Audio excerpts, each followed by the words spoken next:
Bienvenue sur Aventure humaine, le balado à deux voix qui parle cash de l'économie d'aujourd'hui et de demain, orienté vers la transition sociale et environnementale avec des femmes et des hommes de talent pour un monde empli de sens.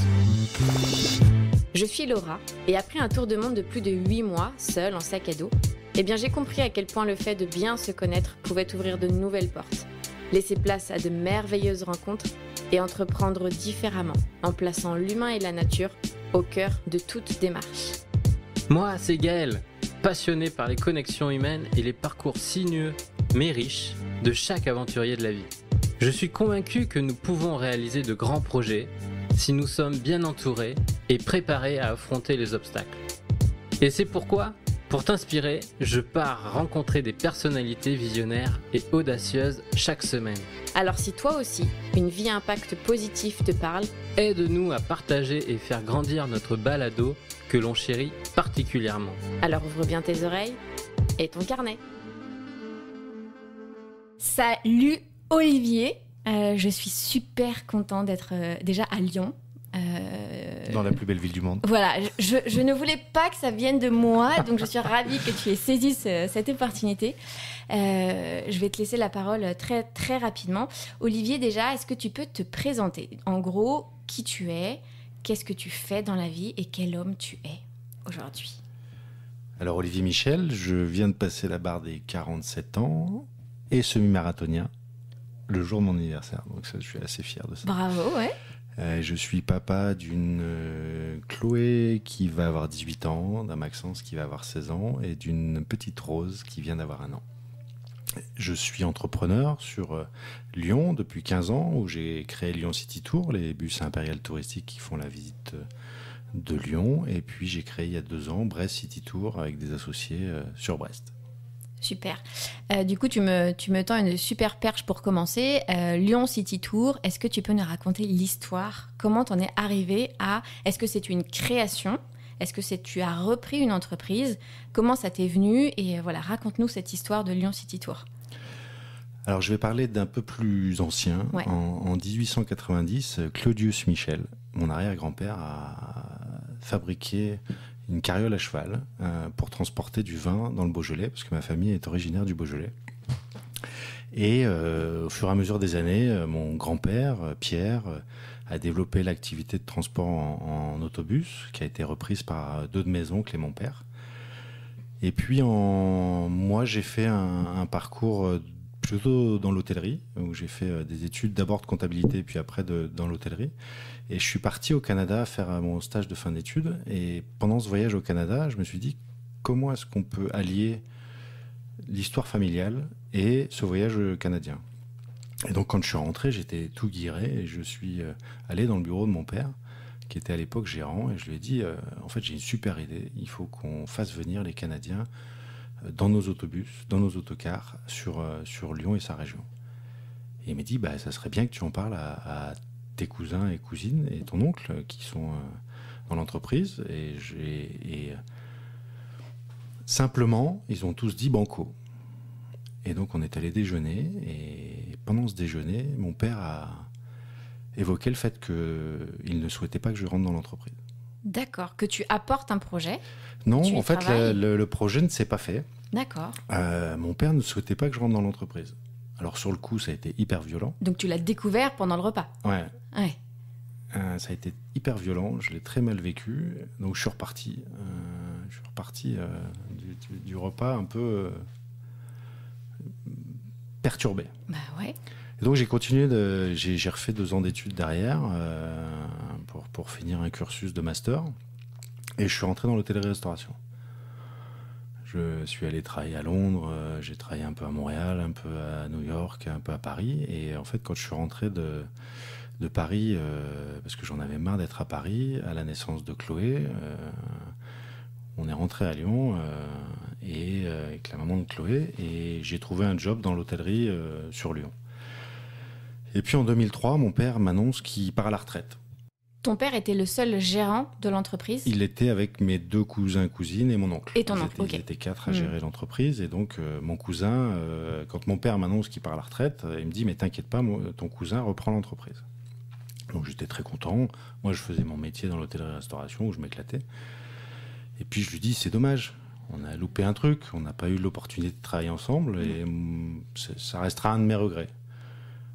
Écoute, ça tombe bien, il y a une boîte de transport à racheter à Lyon. Si ça t'intéresse, on la reprend tous les deux. Alors, il y a 10 ans, tu voulais me dire qu'on ne travaillait pas ensemble. Et aujourd'hui, tu m'offres l'opportunité de vivre une expérience ensemble. Et j'ai forcément bondi sur l'occasion. Qu'est-ce qui a fait, je te coupe, excuse-moi Olivier, est-ce que tu sais ce qui a fait que ton père, 10 ans après, c'est même pas t'es lancé cette perche, c'était proposé cette idée de rachat d'entreprise et t'es proposé de travailler avec toi? Alors, il y a deux choses, parce que depuis, j'ai appris pourquoi. Et à l'époque, il n'avait pas voulu, parce que l'entreprise familiale était une entreprise qui était assez complexe, où il y avait beaucoup d'implications humaines. Et il voulait pas vivre, enfin, que moi, je vive ce qu'il avait vécu. Et puis, il pensait que peut-être travailler avec mes cousins, cousines et oncles, il voyait pas où il y avait le lien. Donc, c'était plus par protection en tant que père. Je suis fils unique, donc c'était plus de la protection. Et en fait, je pense qu'en 2003, quand il m'a proposé de travailler ensemble,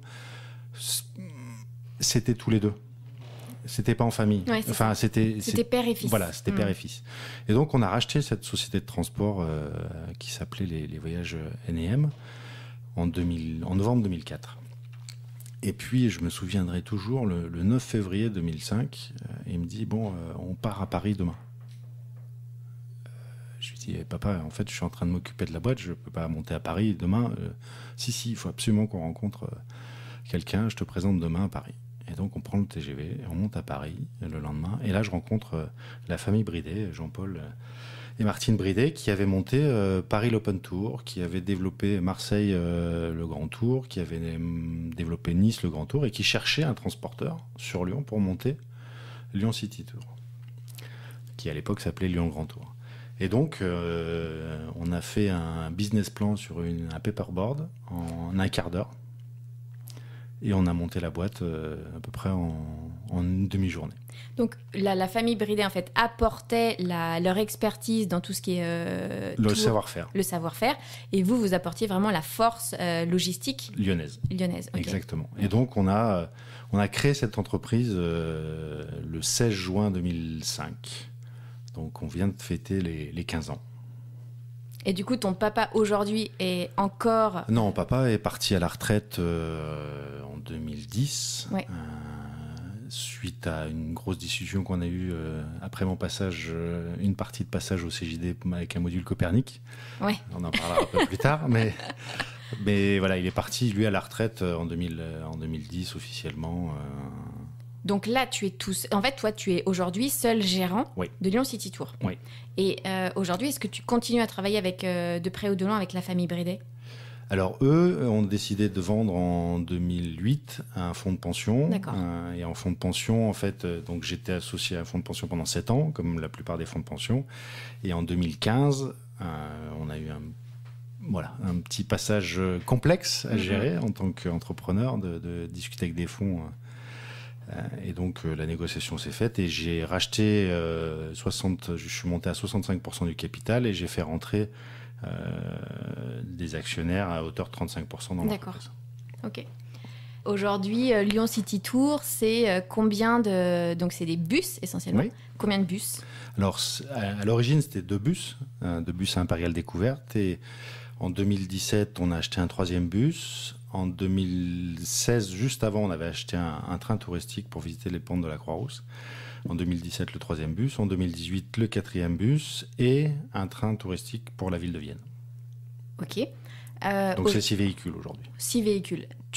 Combien de salariés tu as aujourd'hui sur Lyon City Tour ? Alors, en basse saison, on tourne à 12 salariés. Et en haute saison, on peut monter jusqu'à une vingtaine de salariés. Ok. Je reviendrai sur...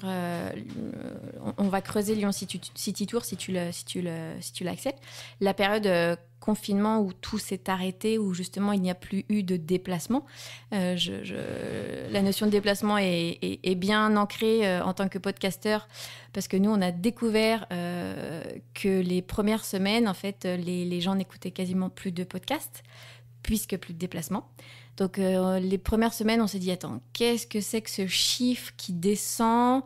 Et puis, ça a été le moment où il a fallu se réinventer aussi.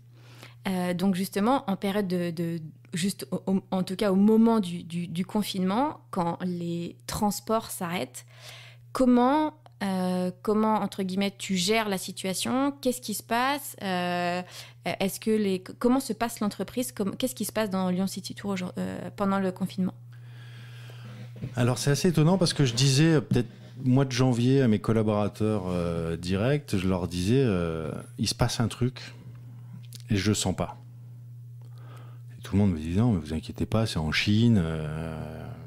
Quelques jours après, l'Italie, je dis... Ça se rapproche. Ça se rapproche. Et notre métier, c'est quand même de faire voyager les touristes. Donc, il va falloir qu'on soit attentif.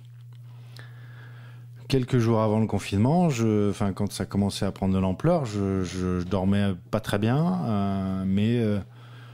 Bon, je préparais la saison à venir. Donc, je me posais la question, mais j'essayais de pas trop en parler aux équipes pour pas les effrayer. Mais moi, j'étais pas à l'aise.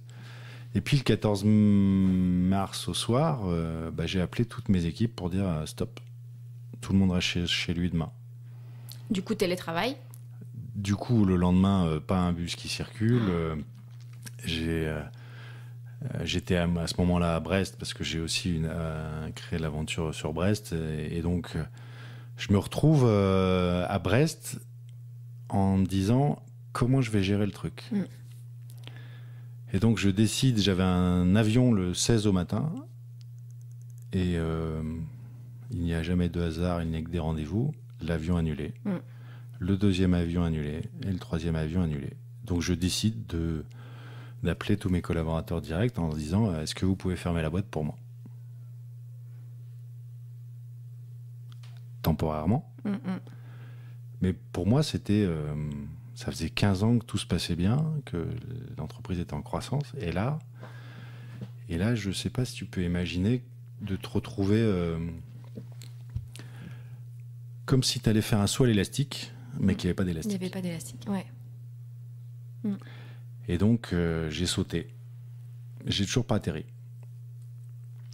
Et je dis souvent en ce moment que j'ai l'impression d'être dans un sous-marin, avec de l'oxygène, parce que l'État était à mon sens, hyper aidant vis-à-vis des entreprises. On a eu le PGE, on a eu le chômage partiel. Donc j'ai de l'oxygène dans le sous-marin, mais en fait, je ne vois pas ce qui se passe au-dessus. Le périscope, j'arrive pas à le sortir, c'est trop loin. Les gens me disent, comment ça va, comment tu te sens ? Je dis, en fait, n'importe qui a une boule de cristal, vous me la donnez tout de suite, j'aimerais bien savoir ce qui va se passer dans l'avenir. Donc on a fermé l'entreprise. Tout le monde au chômage partiel, les équipes ont travaillé un petit peu les 2 premières semaines, en tout cas administratives, pour gérer les dossiers qui étaient en cours, tout le monde chez soi. Et la chance que j'ai, c'est que cet hiver, j'avais acheté des ordinateurs portables pour tout le monde, donc tout le monde a pu travailler de chez soi. Et donc après, on a fermé pendant 2 mois quasiment au complet l'effectif, en attendant les déclarations du gouvernement pour voir quand est-ce qu'on pourrait rouvrir. Donc la problématique, c'est qu'on est dans un métier de tourisme. Ouais. Et donc, quand est-ce que vont revenir les gens pour se balader, quoi ? Justement, tu parles de touristes. Est-ce que tu saurais si ce sont des touristes français, si ce sont des touristes étrangers ? Est-ce que tu connais aujourd'hui les je sais pas si on peut appeler ça, les clients qui viennent et qui utilisent Lyon City Tour ? Alors en 2019, oui, on a des stats qui sont plutôt bien faites, parce qu'on n'a pas forcément de visibilité sur les gens qui viennent en direct, mais on a les gens qui réservent sur le site internet et puis qui passent par l'office de tourisme. On a 2 biais qui représentent à peu près 40% du chiffre d'affaires de l'entreprise, donc ça donne déjà une fourchette. Aujourd'hui, on a 50% de nationaux. Ok, super. Sur Lyon, et 50% d'étrangers. Principalement Europe, Asie, parce qu'on a une Emirates qui débarque à Lyon, donc on a pas mal d'Asiatiques, et on a Américains, Canadiens. Ok. Et surtout l'année dernière, avec la Coupe du Monde des filles, où il y a eu les 2 demi-finales et la finale à Lyon, donc forcément on a fait énormément d'Américains l'année dernière. Mais globalement, on a 50% de nationaux, et sur ces 50% de nationaux, on a à peu près 20% de grandes couronnes rhône-alpines. Donc potentiellement, on pourrait se dire qu'on va avoir 20 à 30% de clients qui pourraient au moins revenir sur le local. Ok. Tu parlais des Américains, des Nord-Américains et des Canadiens. Finalement, tu vois, 10 ans ou 15 ans, ou je ne sais plus combien d'années après, tu réussis quand même, à ta façon, à faire venir quand même des Canadiens dans tes bus. Oui, j'avais pas... J'y avais pas pensé, mais oui, effectivement. C'est une belle... J'aime pas le mot revanche, mais c'est un beau pied de nez au passé, je trouve. C'est chouette. Tout à fait, ouais. C'est pas l'envie que j'ai de creuser sur la période Covid, mais ça a été une période compliquée pour beaucoup d'entre nous. Et justement, la période actuelle, je crois qu'on a tous besoin de positif, d'ondes positives. Donc, on y reviendra peut-être à quelques reprises, mais l'idée, c'est vraiment de discuter de ton aventure entrepreneuriale et pas d'axer sur la période un petit peu Covid. Alors, juste la chose hyper positive, c'est que j'ai eu l'opportunité de passer quasiment 2 mois avec Rose qui a eu ses 1 an, et je l'ai vu se mettre à 4 pattes, ce que j'aurais sûrement pas vu avec le taf en permanence que j'avais. Et ça a été une vraie opportunité de passer beaucoup de temps avec ma petite et d'apprendre à la découvrir. Et tu me disais la dernière fois au téléphone que tu avais pris le temps de lui concocter des petits pots. Oui. Et je trouve ça génial de se dire, j'aurais jamais pensé justement déjà subir, comme beaucoup d'entre nous, cette période Covid. Mais finalement, tu vois, j'aime bien aussi finir et toujours essayer de trouver cette petite note positive de cette période très introspective quand même. Donc tu vas quand même concocter des bons petits plats, mais à mon avis, une fois qu'elle y a goûté, elle va vouloir que tu lui en fasses d'autres. Oui, j'étais pas tout seul, avec sa maman aussi, mais c'est vrai qu'on a pris du plaisir à lui préparer des choses du marché local, et c'était hyper gratifiant de se dire que voilà, on contribuait à son bien-être, et donc le Covid a aussi aidé à ça. On a appris à faire du pain, on a appris à faire plein de choses qu'on n'aurait jamais pu faire autrement, quoi. Donc il y a quand même beaucoup de belles choses positives. Quand je pense à Lyon City Tour, c'est des questions qu'on m'a posées récemment. On parlait de logistique, mais sur un tout autre sujet avec quelques membres de la communauté. Le trajet, par exemple, est-ce que quand un touriste vient acheter, est-ce qu'il a plusieurs possibilités de tours, ou est-ce qu'il achète un tour et en fait c'est le même? Qu'est-ce qu'il a comme proposition? Le concept des city sightseeing, c'est le nom anglais qu'on utilise pour ce type d'activité. En fait, c'est un billet valable à la journée. C'est-à-dire que tu montes et tu descends autant de fois que tu veux. C'est-à-dire que tu veux aller visiter la basilique de Fourvière, tu veux aller visiter le cathédrale Saint-Jean, tu veux aller au musée des Confluences. Tu peux y aller, tu achètes un billet un jour, tu achètes un billet du jour, tu peux acheter des billets avec des réductions pour aller sur le tram, pour découvrir un autre quartier.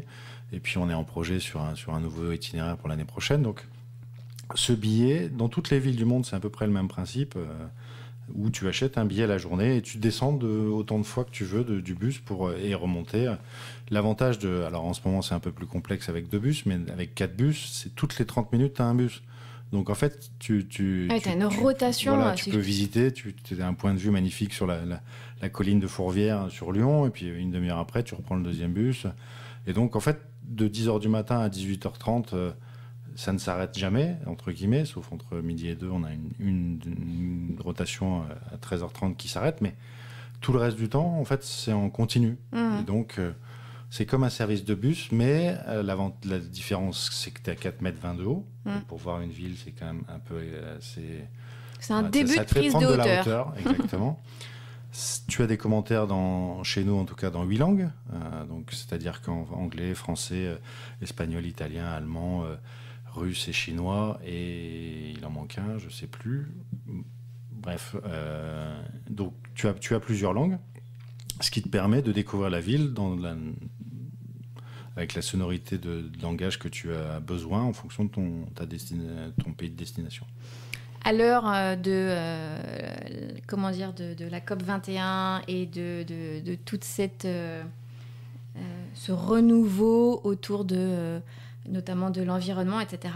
Est-ce est-ce que c'est une préoccupation des touristes, des Lyonnais, avec Lyon City Tour, de savoir, je sais pas, est-ce que dans l'imaginaire des gens, est-ce qu'un bus pollue forcément ? Est-ce qu'un bus doit forcément, à l'avenir, devenir électrique ? En fait, on découvre aussi avec les voitures électriques aujourd'hui qu'en fait, elles polluent différemment et à leur manière, que les batteries, en fait, on ne sait absolument pas quoi en faire par la suite.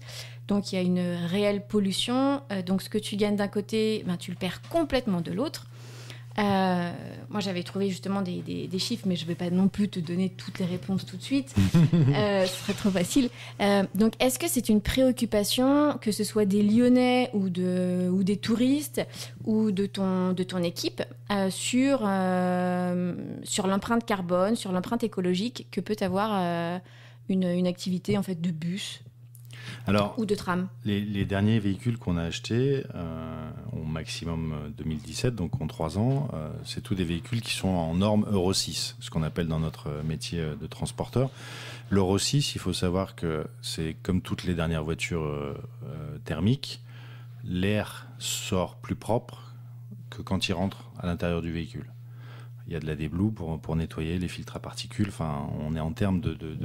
Alors oui, c'est polluant en tant que tel, le gasoil, mais beaucoup moins qu'un tiers du marché du domestique français, avec des avions et des bateaux de croisière. Donc aujourd'hui, la réflexion, elle est en place. On a mis du temps et depuis l'année dernière, les constructeurs ont sorti un véhicule électrique et ont sorti un véhicule au gaz. Le véhicule électrique, pour moi... qui suis proche de l'environnement, je me dis, qu'est-ce qu'on va faire des batteries dans 10 ans ? En plus, ce qu'il faut, c'est qu'il faut qu'on fasse construire des bornes à l'arrêt pour pouvoir charger. C'est pour l'instant, en tout cas, trop complexe pour notre activité. Deuxième chose, c'est le gaz. Le gaz vient de sortir un véhicule aussi, donc on attend de voir comment il fait ses preuves, mais l'objectif, c'est que 2024... c'est plus la COP 21 mais la COP 24, de dire que oui, on va changer la flotte et il y aura sûrement des améliorations qui vont se faire au fur et à mesure des années. Je veux pas embrayer tout de suite au risque de le regretter, mais plutôt attendre 1 an voire 2 ans pour être sûr d'avoir le véhicule qui est le plus adapté en termes de protection environnementale. Oui, forcément, on a l'impression qu'un bus comme ça consomme beaucoup plus, mais en fait, ça consomme pas beaucoup plus que... On peut mettre 77 personnes à bord. Donc, en gros, si c'est 2 personnes par véhicule, c'est ce qui est la moyenne, enfin, pas pour le transport trajet et travail, mais en tout cas pour le loisir, ça veut dire que c'est 35 véhicules. Donc aujourd'hui, clairement, j'ai pas fait le comparatif, mais je suis persuadé, en tout cas, d'après les études de la Fédé, que notre véhicule consomme beaucoup moins en tout cas pollue beaucoup moins que les voitures. Mais oui, c'est un vrai sujet sur lequel nous on s'appuie. On fait en sorte que les casques soient biodégradables. On essaie de trouver des solutions pour les recycler. On a nos flyers qui sont en papier recyclé. On évite au maximum les empreintes carbone, donc on imprime quasiment plus au bureau. Enfin, on essaye en tout cas d'avoir cette philosophie de prendre soin de tout le monde. Et de dire justement aux clients, jetez pas votre casque quand vous sortez du bus, parce qu'on donne un casque à tout le monde. Si vous en avez votre casque de téléphone, vous pouvez le brancher aussi. Bien sûr. Et si vous ne l'utilisez pas, vous le laissez à disposition pour que nous on essaie de nettoyer et recycler. Alors, du coup, ça tombe bien, parce que moi, comme je suis curieuse, moi j'ai fait le calcul hier. J'ai trouvé un petit outil très pratique pour calculer les émissions toutes les émissions et par type de transport. Donc je connaissais pas trop le trajet exact de Lyon City Tour, donc j'ai dû faire un peu un truc au pif. J'ai dû faire Pardieu jusqu'à Confluence, tu vois, en faisant un petit test. Et du coup, alors sachez quand même, je ne suis absolument ni payée par Olivier, ni par le gouvernement, ni par personne, et encore moins par l'outil que je vous mettrai en lien à la fin de l'émission. Mais j'ai bien la preuve sous les yeux que, en fait, un bus consomme, je crois que c'était ça, le bus et le train sont les 2 transports en commun qui consomment le moins de très très très très loin. L'avion, alors c'était pas sur le même trajet bien évidemment, mais on était plutôt à hauteur de 350 grammes de CO2 par kilomètre. Voiture, on était entre 150 et 200. Le bateau, bateau et bus, ça commençait un petit peu à se quand je dis bateau, c'est peut-être pas les cargos et les croisières, mais bus et train, clairement, en termes de transport en commun, sont de très très loin les deux forces logistiques qui consomment le moins. Et je parle pas de train électrique ou de bus électrique. Donc c'était pas un piège, c'était justement pour j'étais curieuse de comprendre vraiment. Pendant des années on a vanté toutes les voitures électriques, en plus c'était hyper in d'avoir une voiture électrique. Moi la première je me suis dit ouais c'est quand même vachement plus écolo, et en fait plus les études tombaient, plus je me suis dit en fait pas du tout. Qu'est-ce qu'on fait de ces batteries? Donc je m'étais posé la question en préparant l'interview de ces batteries sur des bus. Donc je confirme, j'ai pas confirmé, mais je suis bien contente d'avoir découvert ça aussi en préparant l'interview. J'ai compris que tu étais un fervent défenseur de Lyon. T'es parti, t'es revenu à Lyon, et au téléphone tu m'as dit un truc intéressant. Tu m'as dit les touristes en descendant du bus nous demandaient très souvent où acheter des petits souvenirs de Lyon, etc. Et de là est venue apparemment une nouvelle idée entrepreneuriale. Alors oui, la première chose, c'est qu'effectivement pendant 15 ans, tout le monde me dit où est-ce qu'on peut acheter des lyonnaiseries, comme on aime dire chez nous. Alors les lyonnaiseries, c'est principalement la quenelle, c'est principalement la charcuterie, c'est la rosette de Lyon, c'est le pot de Beaujolais. Donc c'était très gastronomique. C'était vraiment porté sur la gastronomie. Et puis il y a 2-3 ans en arrière, je suis parti en voyage, j'ai passé une semaine en Écosse. Et là, au retour du trip que j'avais fait avec ma compagne, on s'est retrouvés dans Édimbourg. Et là, je défile dans la rue d'Édimbourg où il y a à peu près 450 boutiques de souvenirs. Et là, je me suis dit, c'est juste pas possible. Il n'y a pas ça à Lyon. En tout cas, il n'y a pas ce que j'aimerais imaginer. Et donc, j'ai fait un peu d'études de concurrence de ce qu'il y avait à Lyon. Il y a 4-5 boutiques dans le Vieux-Lyon, qui est le quartier touristique emblématique de Lyon, avec des produits made in China. Et là, je me suis dit, en fait, non, c'est pas ça que je veux. C'est made in Lyon, quoi. C'est made in Lyon, quoi.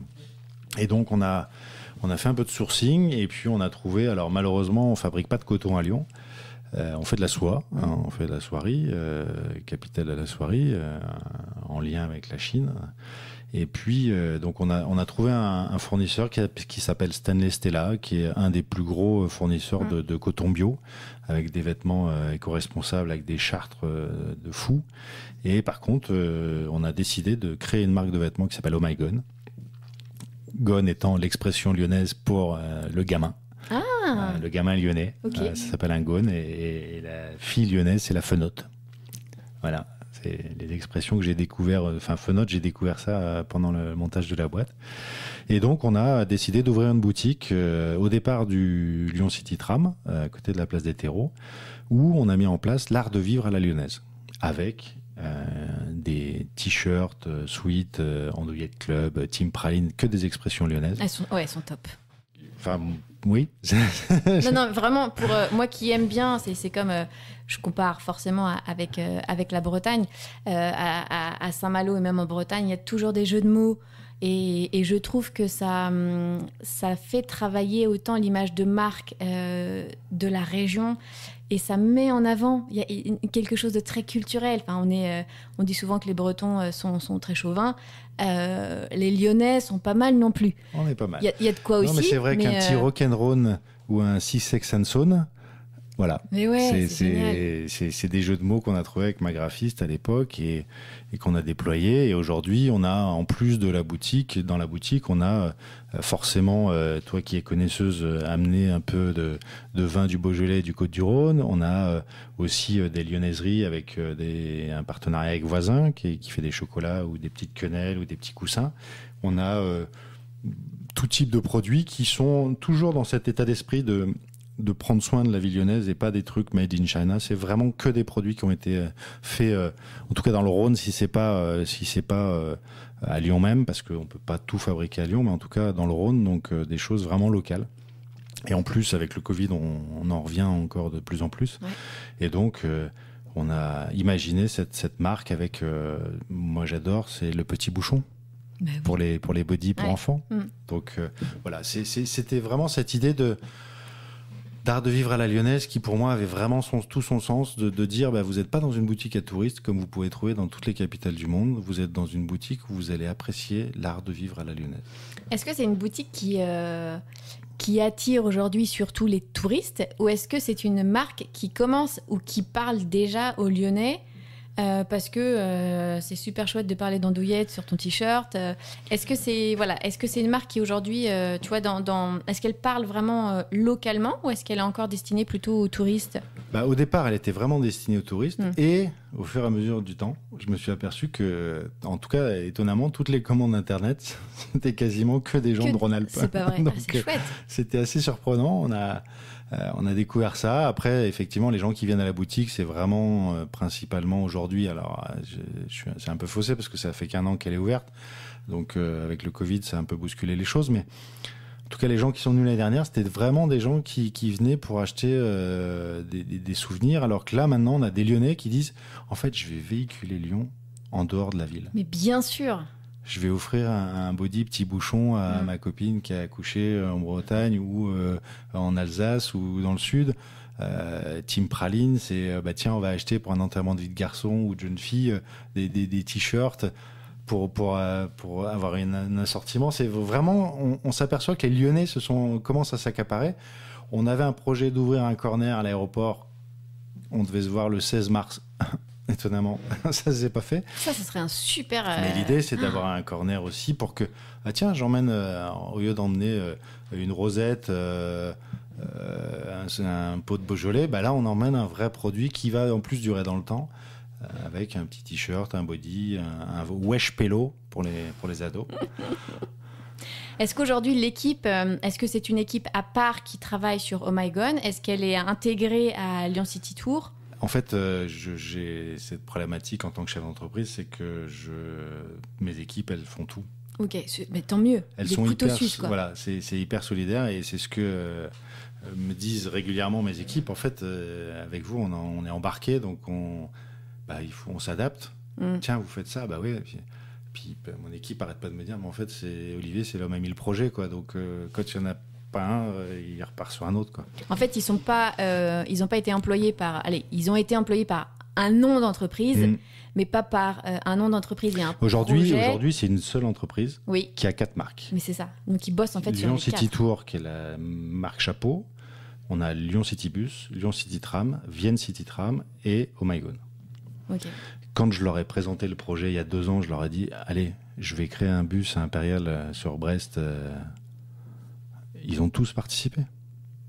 Ils sont tous partis à l'aventure. Et pour les récompenser, je les ai emmenés là-bas. On a passé 48 heures à Brest. Et voilà, ils sont appropriés le truc. Et aujourd'hui, les équipes de Brest et de Lyon, elles travaillent main dans la main. Parce qu'en fait, ils ont compris qu'ils avaient chacun à partager des choses. Et même encore plus, parce que depuis le Covid, mais on le faisait déjà avant, mais toutes les villes de France qui ont des open tours, on se voit minimum 1 fois par an, voire 2.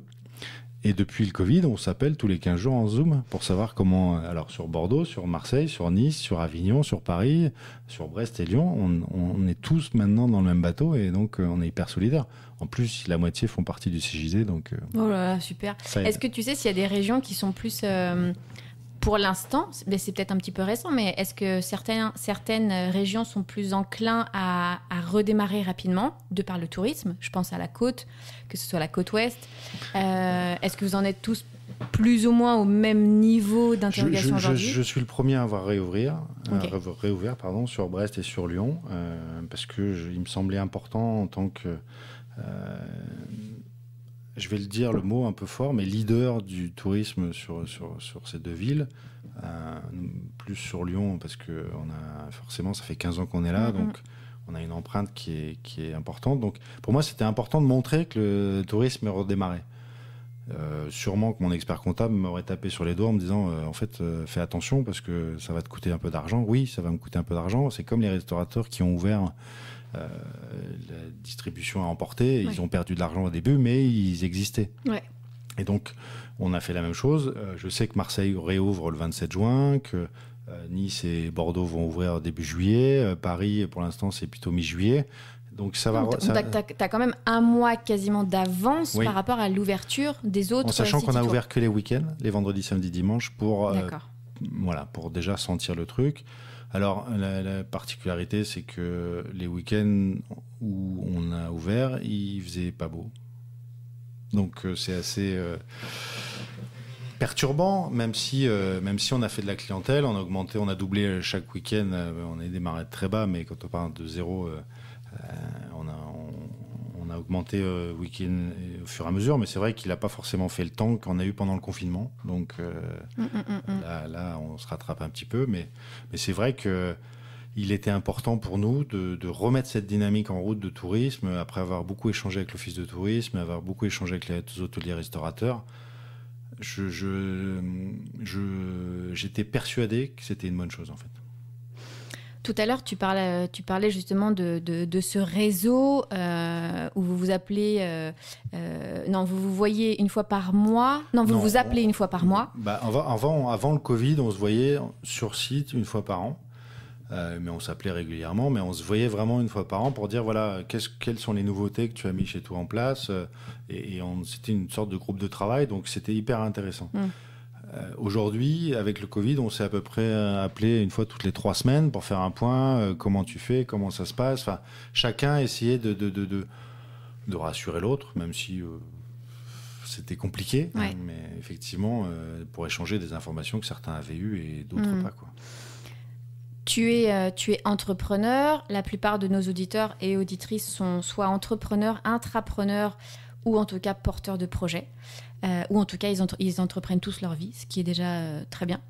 Je voulais vraiment un petit peu revenir sur cette notion de savoir bien s'entourer. Tu disais que ce soit dans ta vie, on va dire dans le côté perso, mais aussi dans le côté pro. Quel est le conseil et surtout quel est ton témoignage sur le fait de, ton expérience surtout, le fait de bien s'entourer? Qu'est-ce que ça peut t'apporter et qu'est-ce que ça t'apporte aujourd'hui? Clairement, en fait, la première année, quand j'ai monté ma boîte et quand j'ai repris l'autre, j'avais une équipe qui était en place que je n'avais pas forcément choisie, parce que en rachetant,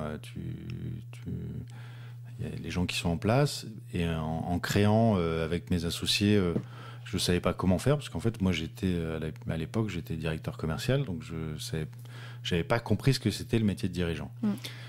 En 2006, juste un an après avoir racheté, je suis rentré dans un mouvement qui s'appelle le Centre des jeunes dirigeants et qui m'a fait comprendre que seul, on va vachement plus vite, mais qu'ensemble, on va vachement plus loin. Ouais.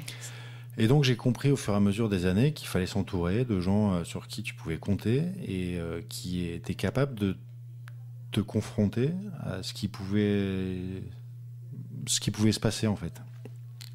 Et donc, j'ai appris au fur et à mesure des années à faire confiance à mes équipes, à avancer avec elles, à leur donner la possibilité de grandir. Alors, une petite anecdote toute bête, mais je fais des entretiens annuels tous les ans, à peu près comme tous les chefs d'entreprise. J'ai pris cette méthode au CJD. Chaque fois qu'ils viennent faire un entretien avec moi, ils viennent avec 2 offres d'emploi auxquelles ils aimeraient postuler. C'est assez étonnant quand même. Génial. Dans le chef d'entreprise, je leur dis, montrez-moi où vous voudriez aller. Parce que mon rôle de chef d'entreprise, c'est de ne pas te laisser te reposer en fait. C'est de ne pas garder les gens à vie chez moi. Par contre, mon métier, c'est de les faire grandir. Et donc, quand ils viennent avec une offre d'emploi, on essaye de regarder qu'est-ce qu'ils ont besoin comme compétences pour pouvoir répondre à une telle ou telle offre. Et moi, mon job, c'est de trouver les formations ou de les accompagner en tant que chef d'entreprise pour les faire grandir dans les compétences qui leur manquent.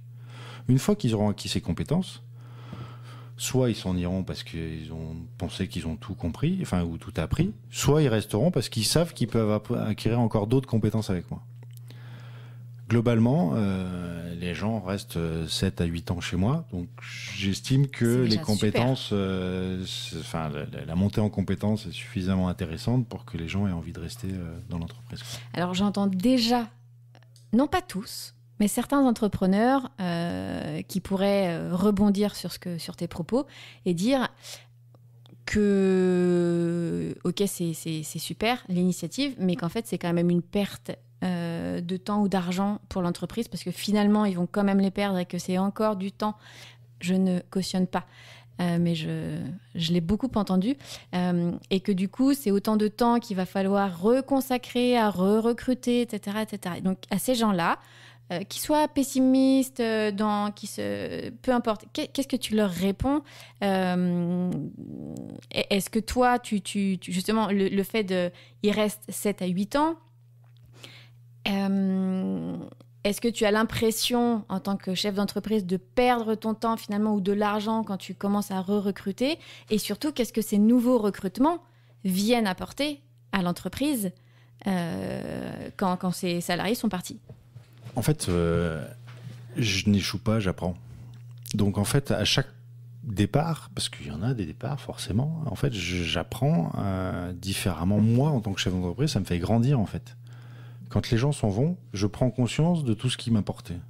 Et donc je cherche la personne suivante avec tout ce que j'ai pu emmagasiner comme échange que j'ai eu avec mes anciens collaborateurs. Donc en fait, je suis convaincu qu'en tant que chef d'entreprise, je suis là pour aider à grandir mes collaborateurs. Parce que, en les faisant grandir, je grandis aussi. Et comme je grandis, c'est pas une perte de temps. Parce que je fais grandir l'entreprise. Je me souviens, à l'époque, on était 4 salariés en 2005. Aujourd'hui, en haute saison, on est jusqu'à 20. Donc, on est parti d'un chiffre d'affaires de 0 il y a 15 ans à faire l'année dernière 1,5 million. Donc, clairement, je sais pas si je suis sur la bonne voie, mais en tout cas, c'est une voie qui me convient, qui convient à mes équipes.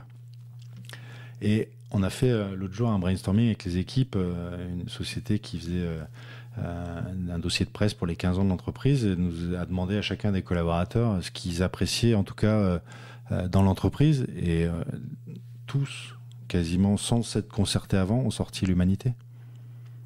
Parce qu'aujourd'hui, justement, de leur faire confiance, de leur dire venez avec une offre d'emploi, pas pour vous dire barrez-vous, mais plutôt aidez-moi à vous aider à grandir. Parce que les collaborateurs seront épanouis s'ils grandissent. S'ils font tout le temps la même chose et qu'on les cantonne dans un poste identique, tout le temps la même chose à faire, comment est-ce qu'ils vont grandir? Comment est-ce que moi, mon rôle, je le mets en place? En fait, mon rôle aujourd'hui, c'est donner une vision à l'entreprise et puis aider les collaborateurs à grandir. Ouais, puis quelqu'un qui s'ennuie est absolument contre-productif. Donc c'est presque tout bénef finalement pour l'entreprise d'avoir des salariés. C'est pas presque. C'est complètement tout bénef pour l'entreprise aussi et pour les équipes d'avoir des collaborateurs qui s'éclatent avec une bonne ambiance et surtout qui sont contents de venir travailler. Et surtout, une fois qu'ils sont partis, quand tu pars en te disant je pars avec... je suis content de partir faire une nouvelle découverte, etc. Mais je pars dans des bonnes conditions, je pars en gardant des très bonnes relations. En fait, toi, ta boîte, elle va en bénéficier parce que c'est autant de personnes qui vont parler de façon positive de ta boîte. C'est ça.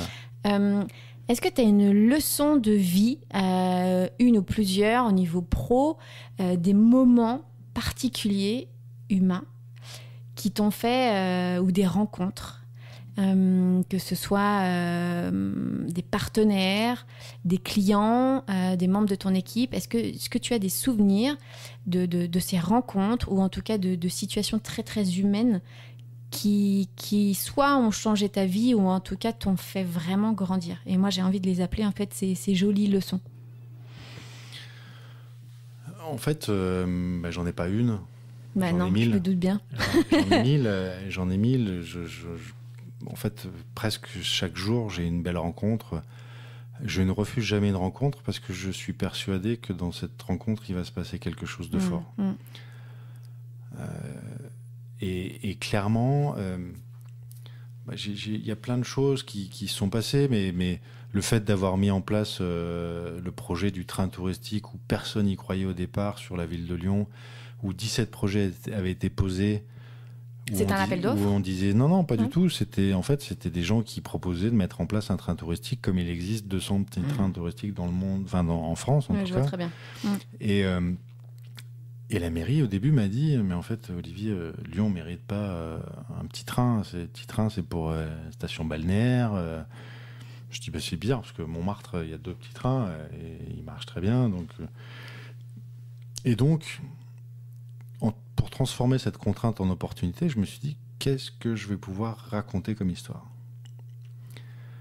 Et là, j'ai cherché un petit peu dans l'histoire de Lyon et je me suis rendu compte qu'il y avait un funiculaire qui partait de la place des Terreaux et qui montait à la Croix-Rousse. Et je me suis dit, en fait, l'idée, c'est de faire un petit train qui ressemble à un funiculaire. Ouais. Et quand on a présenté le projet, qu'on a réussi à trouver un constructeur qui était capable de faire ce véhicule-là et qui ressemble à un funiculaire, mais pas un train Far West avec le chouchou devant, la mairie a dit banco. Donc c'est toutes ces petites expériences qui se sont mises en place. Le fait d'avoir démarré il y a 15 ans avec 2 bus en se disant mais en fait moi je suis amoureux de ma ville, ça c'est indéniable, je suis vacciné Lyon au plus profond de mon cœur. Comment je fais rêver les gens en découvrant cette magnifique ville? En fait aujourd'hui je suis engagé dans la ville au niveau du tourisme parce que je suis convaincu qu'aujourd'hui les gens doivent sortir de leur état d'esprit, et ça je l'ai connu à Paris quand je travaillais à Paris, c'est que Lyon pour eux c'était le tunnel de Fourvière et les boucherons pour arriver sur la Côte d'Azur. Ouais.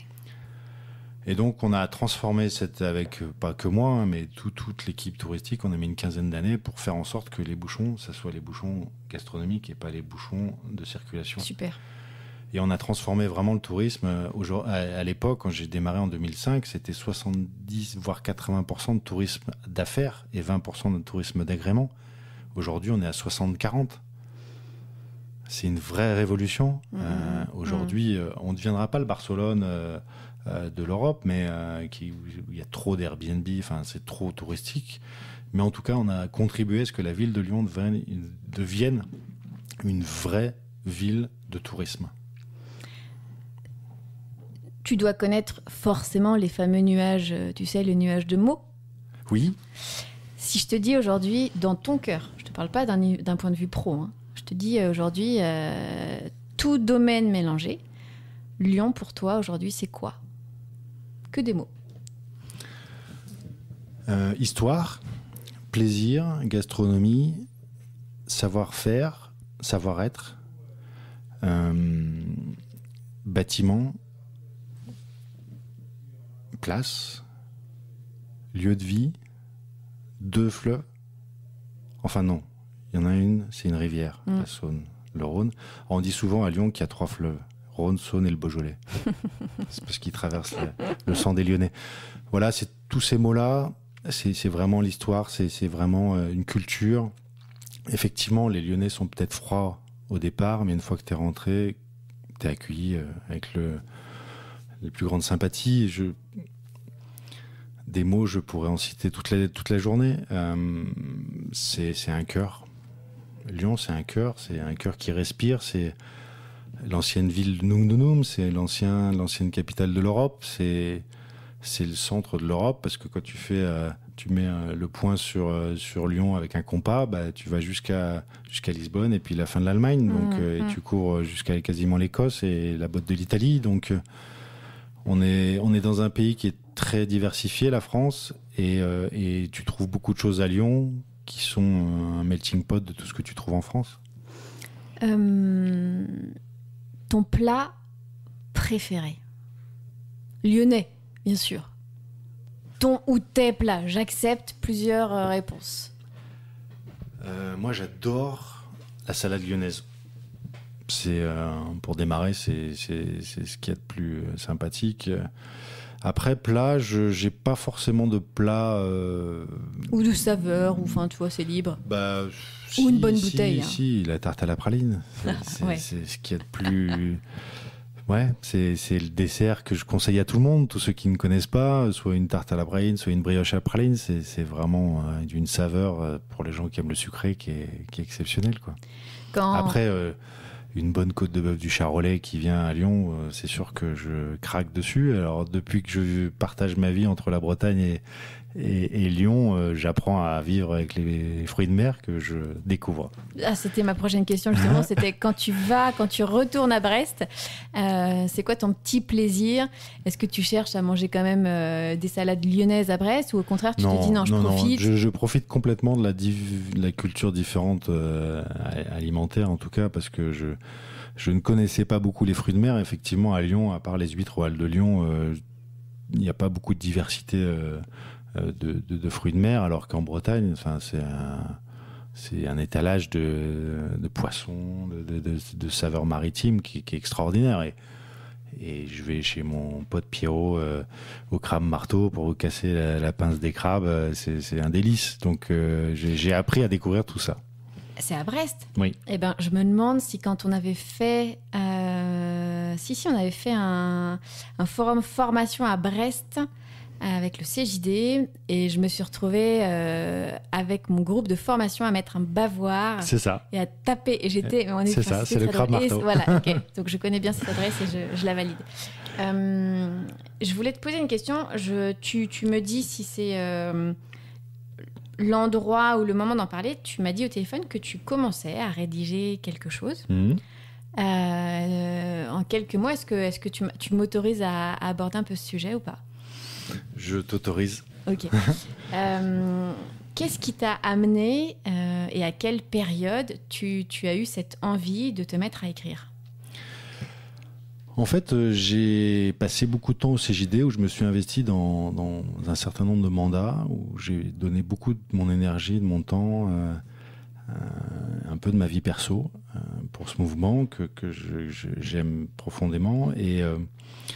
Et en fait, je me suis dit, avec toutes les expériences que tu as vécues, tout le parcours que tu as vécu, ça serait peut-être intéressant, ou pas, je ne sais pas aujourd'hui, parce que je suis en cours d'écriture, mais de poser des mots, d'abord dans un cahier, puis maintenant un peu plus structuré, pour écrire un livre sur le métier d'entrepreneur, en fait, et tout ce qui va autour, parce qu'il n'y a pas que le métier d'entrepreneur, mais parce qu'on n'arrive pas à être entrepreneur tout seul, on en parlait tout à l'heure, mais avec les gens qui m'ont entouré, la famille.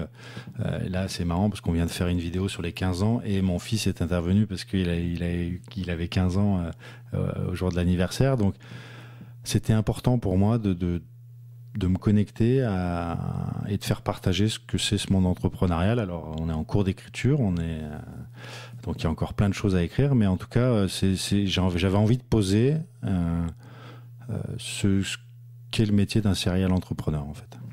Tu le fais pour toi, tu le fais en te disant j'aimerais bien un jour le publier pour que ça soit partagé et que je puisse transmettre quelque chose.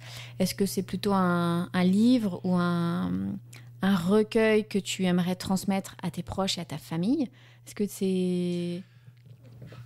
Alors je l'ai d'abord, enfin clairement, quand on écrit ce genre d'ouvrage, on l'écrit pour soi, dans un premier temps, mais aussi j'essaye de faire partager aux potentiels lecteurs, parce que l'idée, ça serait vraiment d'éditer le livre, quelques trucs et astuces.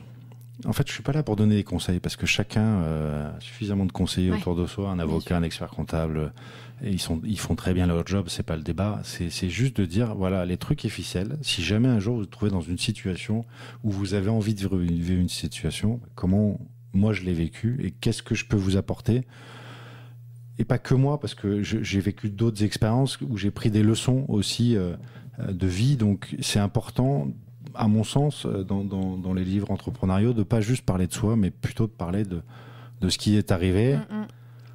Si vous associez un jour, un pacte d'associés, c'est quand même vachement sympa. Parce que c'est en lien avec le mariage. Moi, c'est exactement ça. Mon expert comptable me disait tout le temps, tu sais, c'est comme le mariage. Vaut mieux savoir déjà comment on divorce. Exactement. Avant de savoir. Et la première fois qu'il m'avait dit ça, je l'avais regardé en disant, mais c'est horrible ce que tu dis. Et tu vois, j'avais un associé sans pacte d'associé. Bon, on s'est quand même séparés dans des bonnes conditions à l'époque. Mais j'ai fait toutes les erreurs du jeune entrepreneur, surtout au début. Et on fait des erreurs toute sa vie. Et tu vois, des années ont passé et je me dis, j'ai bien fait de faire cette erreur. Ça me paraissait tellement improbable. Puis moi, le mariage, je me suis dit, mais au mariage, on ne pose pas ce genre de questions. Et puis finalement, si, il vaut mieux quand tout est transparent. Mais dans ta vie pro, perso, tout est tellement plus simple. Mais évidemment. Et puis, tu prends des leçons de vie.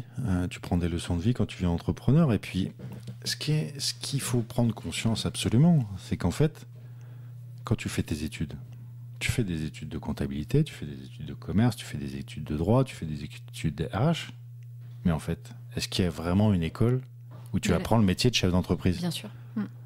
À part le CJD, moi, j'en connais pas. Et le CJD, tu rentres quand tu es déjà entrepreneur. Donc, entre guillemets, tu peux aller au réseau Entreprendre pour construire avec des pairs qui peuvent t'aider. Mais le métier d'entrepreneur en tant que tel, ça s'apprend pas. Ça s'apprend que sur le terrain. Et donc, si un jour 5, 10, 20, 50, 100 personnes vont lire mon bouquin et auront envie de prendre des petits trucs et ficelles que je leur aurais donnés, mais c'est tout bénéfique pour tout le monde. Je suis pas prof, j'ai juste envie de partager une expérience. Et puis si certains peuvent éviter les écueils que j'ai eus, tant mieux pour eux. Dans ta vie d'entrepreneur, est-ce que tu as, justement, tu citais la très très belle citation de Nelson Mandela tout à l'heure, je n'échoue jamais. Je n'échoue jamais. Soit j'apprends, soit je grandis. Non, c'est soit je gagne, soit j'apprends. Est-ce que toi, est-ce que tu pourrais est-ce que tu as le souvenir de, à la fois ta plus belle, je ne sais pas si on peut dire réussite, mais en tout cas de ta plus grande fierté au niveau professionnel ou de façon générale, et en même temps, j'aime pas le terme échec, on va dire tu as une grosse erreur que tu as faite. Est-ce que tu pourrais nous partager comme ça deux moments clés qui t'ont bien sûr beaucoup apporté aussi en tant qu'entrepreneur? La première, c'est plutôt un échec qui m'a permis de rebondir. La première année, quand justement je connaissais pas le métier d'entrepreneur, j'avais été que directeur commercial, j'ai repris la boîte qu'on a reprise avec papa. Papa était en train de transmettre à mon cousin la boîte, donc il n'était pas tout le temps là. Et en fait, j'ai géré la boîte comme je gère, je sais pas, un portefeuille en fait, entre guillemets. Donc j'avais de l'argent, je le dépensais. Je réfléchissais pas qu'il fallait faire des emprunts pour investir.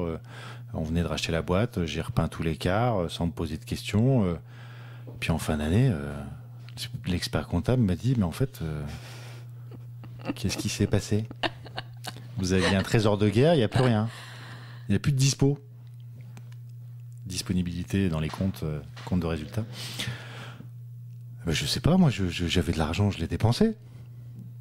Ah, bon.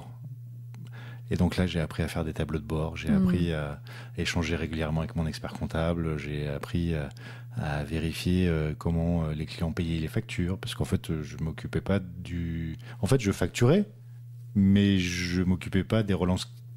Ouais, bien sûr, bien sûr. Je payais mes fournisseurs tout de suite, parce que pour moi, c'était évident, alors que les clients ne payent pas tout de suite. Enfin... Voilà, pour moi, c'est une erreur qui m'a permis vraiment de rebondir. Et c'est grâce à ça que je suis rentré au CJD aussi, parce que j'ai compris qu'il fallait absolument que je m'arme pour faire ça. Et que tu t'entoures, ouais.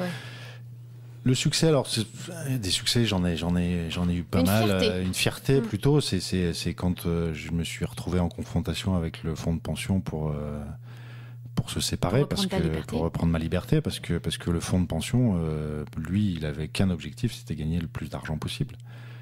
Et moi, j'allais pas racheter une boîte que j'avais créée plus cher que ce qu'elle valait, quoi. C'est clair. Et donc, ça a été 6 mois de négociations très intenses. Et je me souviens d'un jour où un certain Olivier de Paimbroc m'avait convié, à l'époque président de la région Centre-Île-de-France, et moi j'étais président de Rhône-Alpes. On devait animer Influence et Dynamique, une des formations en lien au Centre des jeunes dirigeants. Et en revenant de Chalès en voiture à Lyon, J'ai passé à peu près 25 à 30 minutes au téléphone avec le fonds de pension au téléphone, auquel j'ai raccroché au nez. Waouh. 2 heures après, ils m'ont rappelé pour me dire c'est bon, on signe avec vous. Parce que j'avais exprimé clairement que en fait, tu plierais pas. Je plierais pas. Et que c'est plus eux qui allaient être contraints que moi. Et effectivement, ils ont compris que j'étais dans la position plutôt dominante sur ce dossier-là, et ils ont lâché. Et donc oui, c'est quelque part une fierté parce que j'avais mis pendant 6 mois beaucoup d'énergie dans cette société que j'avais construite, et c'était impensable de plier devant des gens qui soi-disant ont beaucoup plus d'argent que toi, et c'est pas grave, quoi.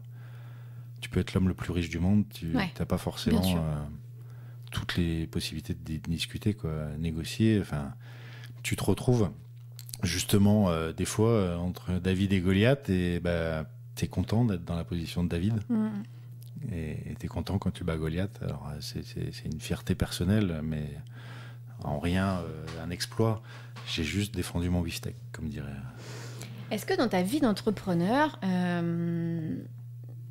tu as eu soit un mentor ou il y a eu une figure, que ce soit paternelle ou familiale ou complètement extérieure, qui t'a inspiré, peut-être pas tout au long de ta vie, mais est-ce qu'il y a eu ça peut être même un héros, hein, j'en sais rien du tout, mais est-ce qu'il y a eu une figure en particulier assez emblématique qui a pu t'inspirer dans ta vie d'entrepreneur? Je me souviens de quelqu'un qui m'a marqué, je faisais un stage de fin d'études au Georges V à Paris, et j'avais un maître de stage qui était le directeur de l'hôtellerie de la restauration, Charles. Comment il s'appelait ? Charles Schott. Ok, parce que j'ai rencontré Éric Baumard, Georges V, qui était le chef sommelier à l'époque. Oui, mais c'était il y a 25 ans. Hein, donc... mais je crois que ça fait 25-30 ans qu'il bosse là-bas. Et c'est c'est un très très beau lieu. Moi, j'ai vécu la fermeture du Georges V pour travaux, où on licenciait la moitié du personnel. Ouais. Et Charles Schott a été, alors pas un mentor, mais quelqu'un d'inspirant. Pendant 6 mois, il m'a formé au métier de l'hôtellerie et de la restauration, où je savais porter une assiette et servir un verre de vin, mais en fait, je savais pas ce que c'était de gérer une brigade de 450 personnes. Et il m'a vraiment appris ce métier-là. C'est vraiment quelqu'un pour qui j'ai eu beaucoup de respect, parce que il a été apprenant, comme j'essaie aujourd'hui de l'être avec mes équipes. C'est toujours dire de quoi tu as besoin, en quoi je peux vous aider, en quoi je peux t'aider à grandir. Et vraiment, ça, c'était assez inspirant à l'époque. J'étais pratiquement à la fin de mes études.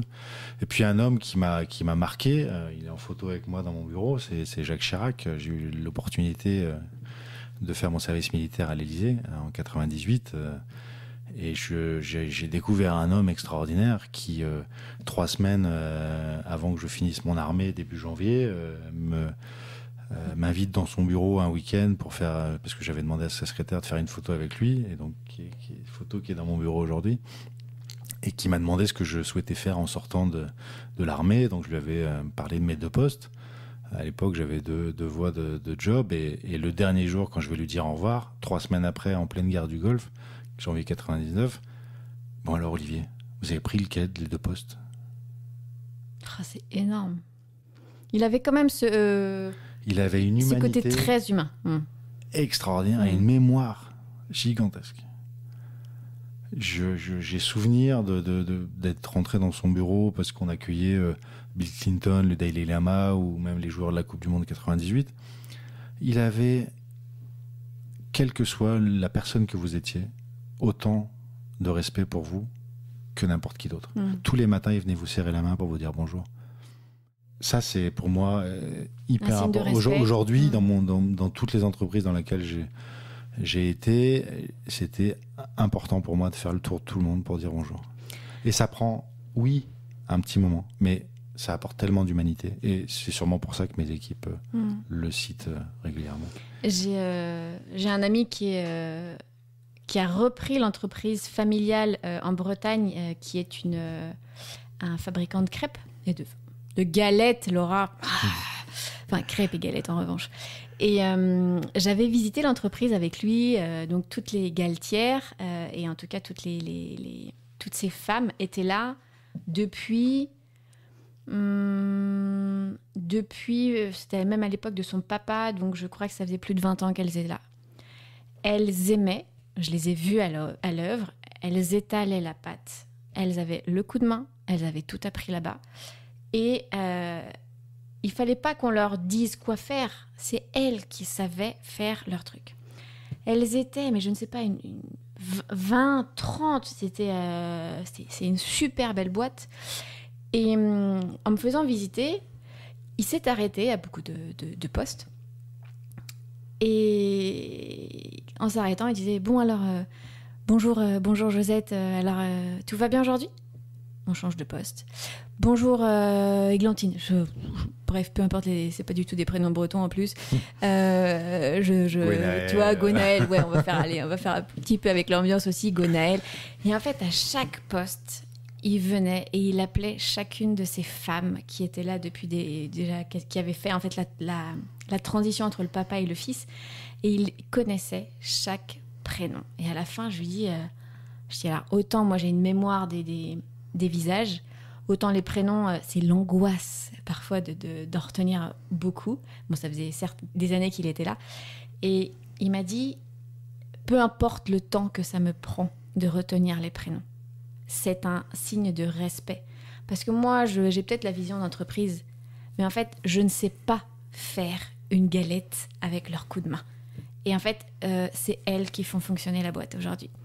Et tu sentais dans les yeux de ces femmes une fierté d'appartenir à cette boîte et une fierté quand le patron venait, non pas leur serrer la main, tu vois, mais leur dire, les appeler par leur prénom. Et c'est, tu vois, ça me fait penser à cette anecdote avec Jacques Chirac. Il faisait vraiment en sorte de, et d'ailleurs il doit continuer aujourd'hui, d'être au plus proche de ses équipes et de toujours demander des nouvelles, etc. Et surtout, il connaissait chaque prénom. Et ça m'avait beaucoup marqué. On arrive bientôt à la fin de l'entretien, de la discussion. J'ai une dernière question que j'adore poser à la fin pas de toutes, mais en l'occurrence, je crois qu'elle s'y prête bien.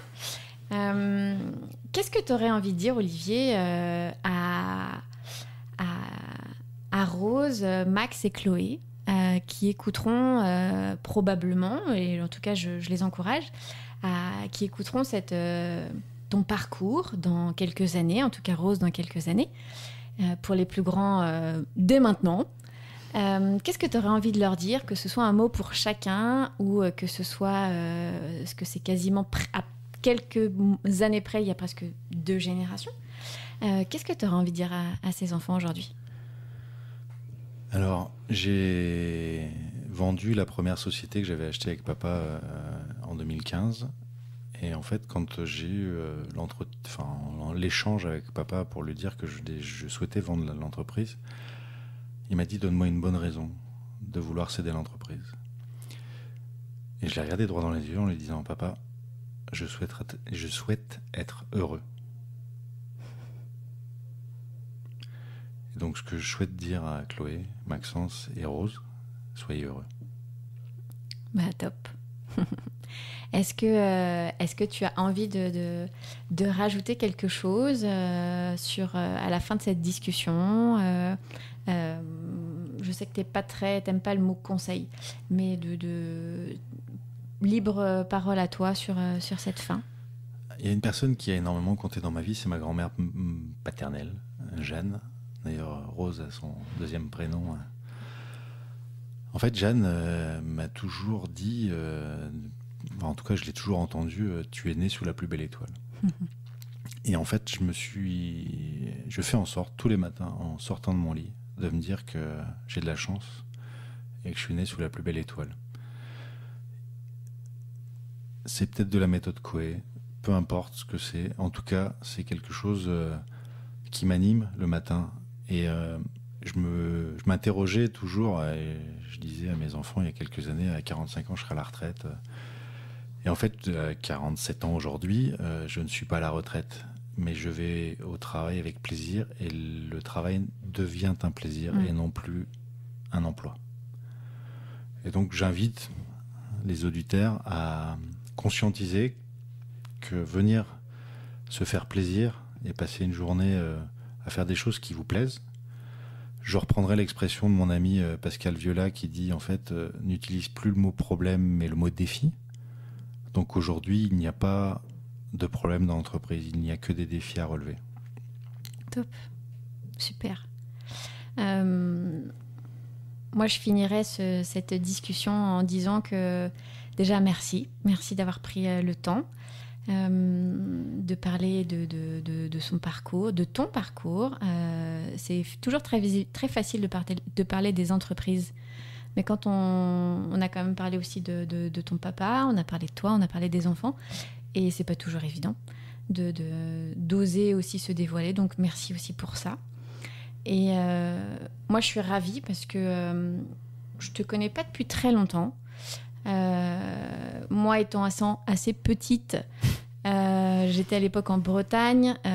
Olivier, vous le verrez sur les photos, mais vous ne verrez pas forcément sa taille, est assez charismatique. Il est très grand, il est quand même très baraque. Et moi, la première fois que je t'ai vu, je me suis dit, limite, je te regardais avec 3 têtes de plus que moi. Et j'ai à chaque événement où j'ai pu te rencontrer, j'ai appris un tout petit peu progressivement à te connaître. Du coup, j'en connais aussi beaucoup plus aujourd'hui grâce à cette interview. Et je ne sais pas si j'ai envie de parler de conseils, en tout cas aux auditeurs, mais de leur dire, quel que soit en fait votre chemin de vie, déjà éclatez-vous. Et ensuite, beaucoup de choses...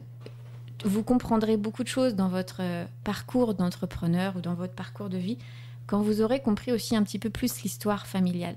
Toi, ton histoire, ta grand-mère et ton papa, c'est des pépites.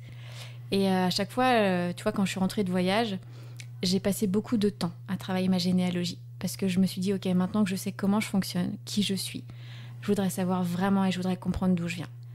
Et j'ai travaillé pendant 3 mois ma généalogie, je me suis fait accompagner. Et tout a pris du sens. Donc, les savoir d'où on vient, et une fois que tu sais d'où on vient, en fait, tous tes projets, forcément, après, prennent du sens. Et ce que j'aime aussi dans ton parcours, c'est que tu mets du sens, autant dans tes entreprises, dans ta stratégie avec tes équipes. Tu es aligné entre ce que tu dis et ce que tu fais. Et voilà, c'est en ça que j'avais vu cet aventurier de la vie que je voulais aussi partager aux auditeurs. Et moi, je vous fais des gros bisous à tous. Olivier, merci beaucoup. Merci Laura. Et si vous avez des questions à lui poser, si vous passez à Lyon, venez dans sa boutique. Je vais prendre quelques photos avant de partir parce que du coup, j'ai la chance, après confinement, d'avoir pu me déplacer et de vivre ce moment. Donc, je vous encourage vraiment à venir dans la boutique Oh My God, qui est top. Et je vais aller regarder 2-3 petites choses. À bientôt. Un très très grand merci à toi d'avoir écouté cette discussion jusqu'au bout. Nous espérons qu'elle t'a donné envie de passer à l'action dès aujourd'hui. Tu as une remarque, un conseil ou un besoin ? Appelle-nous au 06 59 07 64 99 ou envoie-nous un email à l'adresse suivante avouslesstudios@a-venturehumaine.com. Nous serons ravis d'échanger avec toi. On se retrouve bientôt sur ton application favorite, donc abonne-toi. Partage cet épisode autour de toi et laisse-nous un avis 5 étoiles sur iTunes Podcast. En attendant la prochaine conversation, deviens un aventurier de ta vie. Nous te souhaitons une semaine extraordinaire. À bientôt!